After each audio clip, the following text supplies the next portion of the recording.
Halo sobat rumah, balik lagi ya di channel Rumah Air. Gimana nih kabar sobat yang ada di rumah? Saya doakan kabarnya sehat-sehat aja ya. Masih ditemenin sama akuarium air laut saya yang ada di rumah. Kurang lebih udah jalan 5 bulan nih saya ngerawat akuarium laut ini. Nah, selama 5 bulan itu saya hanya ngukur untuk kadar salinitinya aja. Untuk kadar yang lain, untuk parameter yang lain itu saya nggak ukur karena juga saya nggak punya alat test kitnya ya. Untuk KH, CA, dan MG saya nggak ukur. Jadi untuk selama perawatan maintenance saya selama 5 bulan terakhir ini saya hanya ukur kadar salinity-nya aja. Nah, untuk mengukur kadar salinity-nya itu saya masih pakai ini ya sobat ya. Masih pakai alat yang sederhana ya, hidrometer. Jadi selama ini saya hanya ngandelin ini aja nih. Nah, saya mau coba nih bandingin alat yang selama ini saya pakai hidrometer itu dengan satu alat ukur kadar salinity yang ada di pasarannya. Mungkin sobat juga udah punya nih alat ini. Nah, saya mau coba untuk alat ini yang saya baru aja beli. Nah, kita mau lihat nih perbedaannya apa dengan hidrometer yang saya pakai selama ini. Jadi selama saya ngerawat kurang lebih 5 bulan ini, saya batasin untuk kadar salinity-nya di 1021 sampai 1022 ya. Dengan hasil yang seperti sobat lihat, koralnya mekar, warnanya juga keluar, tidak ada kendala untuk koralnya. Jadi untuk kadar salinity yang selama ini saya pantau itu cukup bagus ya di akuarium laut saya. Nah, jadi untuk yang akan kita tes dengan alat yang baru, kita akan lihat nih seberapa akurat dan apakah sama alat ukur yang tadi hidrometer yang selama ini saya pakai dengan alat yang akan kita coba kali ini. Mungkin sobat di rumah udah pernah coba ya alat yang satu ini atau bahkan udah punya. Jadi alat yang baru aja saya beli itu ini ya, refraktometer, alat ukur kadar salinity. Nah, dari pengalaman yang ada, katanya ini alat yang cukup akurat untuk mengukur kadar salinity dibandingkan dengan alat yang sudah saya punya yaitu hidrometer. Nah, nanti akan kita bandingin apakah sama nih kadar salinity-nya yang tadi ya kita pakai hidrometer, nanti akan kita coba dengan refraktor ya. Sebelum kita coba alat refraktometer untuk mengukur kadar salinity, kita akan lihat dulu ya apa aja kelengkapan dari isinya. Di sini ada satu lembar kain, satu buku petunjuk, lalu ada alat refraktometernya, dan di sini ada satu pipet kecil dan satu obeng kecil yang minus ya sobat.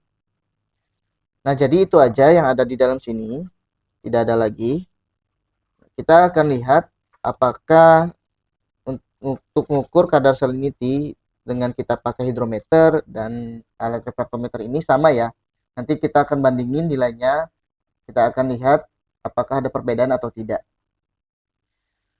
Sebelum kita pakai alat refraktometer ini untuk mengukur kadar salinity air, kita wajib untuk kalibrasi dulu ya sobat.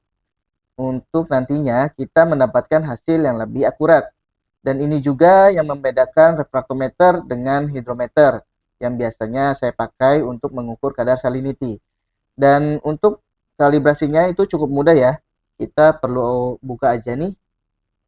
Nah, di sini kita perlu buka. Nantinya akan kita atur untuk sampai di angka 0 ya. Lalu di sini kita akan tetesin untuk air tawar. Nah, ini kita tetesin air tawar sampai cukup ya, menutupi semua lensa. Lalu kita tutup kembali. Sudah itu kita lihat dari sini ya sobat ya. Kita teropong dari sini, kita terawang sampai kelihatan berapa angkanya.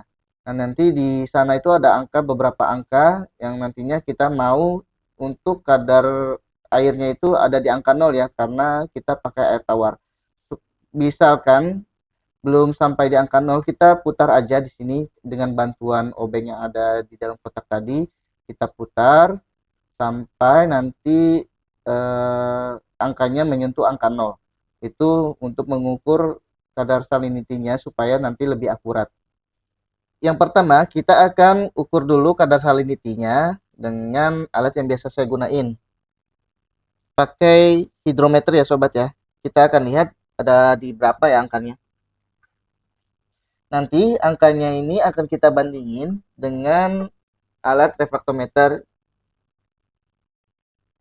Nah, ini angkanya ada di 1021 dan 1022 ya, di antara angka tersebut. Nah, nanti angka ini akan kita bandingin dengan alat yang akan kita uji ya. Selanjutnya kita akan ukur kadar salinity pakai alat refraktometer ini ya sobat.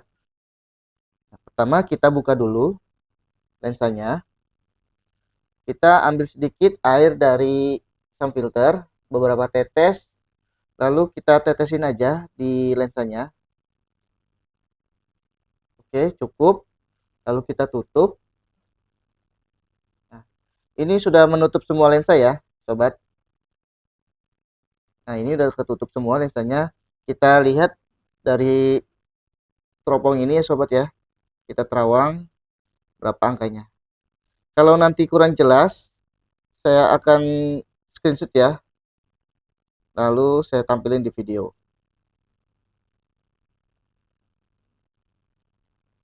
Nah, itu ada angkanya. Agak susah ya sobat yang ngambilnya. Nah, nanti saya taruh aja fotonya supaya sobat bisa lihat. Nah, itu. Nah, nanti kita akan bandingin bagaimana alat ukur ini, refraktometer, dengan yang biasa saya gunain, hidrometer. Kita udah lihat ya sobat bagaimana hasil dari kedua alat ukur salinity. Yang pertama ada hidrometer, yang kedua ada refraktometer. Dari hidrometer kita dapat angka di sekitar 1021 sampai 1022. Sedangkan untuk refraktometer kita dapat angka di 1026 sampai 1027. Nah, itu ada perbedaan dari kedua alat ukur itu. Jadi, untuk akurasi sebenarnya saya lebih percaya dengan refraktometer. Karena di awal kita harus kalibrasi dulu supaya angka dari kadarnya ada di angka 0 ya. Jadi pastinya untuk kadar salinity-nya lebih akurat. Nah, sobat, jadi ada perbedaannya untuk kadar salinity yang kita pakai dengan hidrometer dan kita pakai refraktometer. Jadi selama saya ngerawat akuarium yang ada di rumah, saya pakai kadar salinity di 1027 ya, sesuai dengan apa yang ditampilin dari refraktometer. Karena saya anggap itu lebih akurat dibandingkan dengan hidrometer. Jadi untuk kedepannya saya akan pakai refraktometer aja untuk mengukur kadar salinity yang ada di akuarium. Karena refraktometer ini lebih akurat dibandingkan dengan hidrometer. Saya berharap nanti kadar salinity-nya yang ada di akuarium ini bisa stabil. Dan alat refraktometer ini kita bisa kalibrasi ulang ya sobat ya. Misalkan kita mau pakai nanti, kita bisa kalibrasi ulang supaya hasilnya bisa lebih akurat. Oke sobat rumah, sekian untuk video kali ini. Semoga video ini bisa bermanfaat dan sampai jumpa di video selanjutnya.